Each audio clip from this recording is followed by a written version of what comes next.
Hello అండి. నేను మీ doctor Anusha కంటి మహంతి.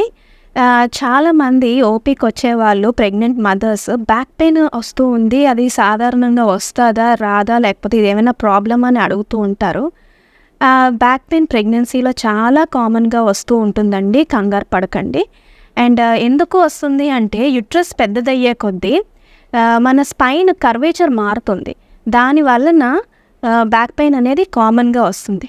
సో దీన్ని తగ్గించడానికి మనం హీల్స్ వాడద్దు.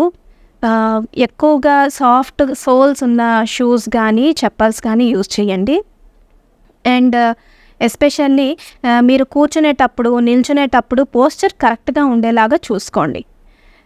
దీని ద్వారా మనం బ్యాక్ పెయిన్ పూర్తిగా అవాయిడ్ చేయలేకపోయినా కనీసం కొంచెం తక్కువగా ఉండేలాగా చూసుకోవచ్చు. ఒకవేళ మరీ ఎక్కువగా బ్యాక్ పెయిన్ ఉంటే ఏదైనా ఆయింట్మెంట్ కానీ అలా యూజ్ చేయొచ్చు. అండ్ హాట్ వాటర్ బ్యాగ్ లాంటివి పెట్టుకోండి.